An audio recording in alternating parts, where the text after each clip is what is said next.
try as he might, Donald Trump has been unable to escape protesters in Scotland.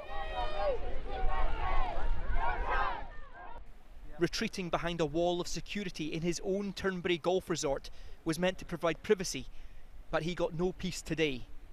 Trump took his frustration out during his round, not quite in keeping with golfing etiquette to hit the green, although he does own the course. Despite having met the Prime Minister on his visit, Trump has no plans to meet Scotland's First Minister. I hope he has a good visit to Scotland, but it's important that we all get the chance to have our say, and I hope the President is also listening, as I'm sure he will be, to some of the voices that have been raised in Scotland and across the UK over these days of his visit. Today, several thousand anti-Trump protesters marched across Edinburgh. What do you think about Trump's affinity for Scotland? I mean, I think he's just kidding himself, you know, like his mum was from here, sure, but that doesn't mean we agree with him. He goes on and on about how people from Scotland love him. Well, I mean, you've seen yesterday in Glasgow and Dundee, and today there's Orkney and Aberdeen and Turnberry. All of these thousands of people aren't out here to say we love him. We're here to say, in fact, exactly the opposite. Their feelings were clear in the Scottish capital.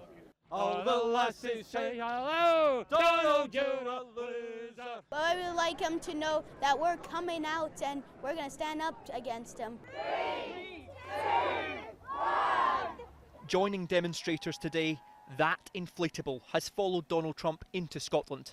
These protests in Scotland's capital are not so much a projection of anger or hate towards Donald Trump as a carnival of mockery with the US president as a figure of fun.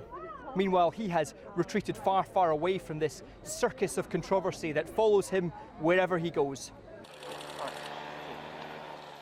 Trump's Turnberrry golf course was meant to provide a quiet hideaway from the protesters, but police are still investigating how this Greenpeace activist made it through restricted airspace last night and got so close to the president.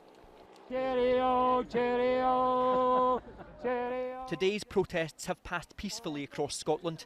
Police say there were no arrests. Now the president must use his remaining time here in Scotland to prepare for his crucial showdown with Russia's Vladimir Putin on Monday, a meeting upon which so much is resting for Donald Trump personally and for the world. Peter Smith, ITV News, Edinburgh.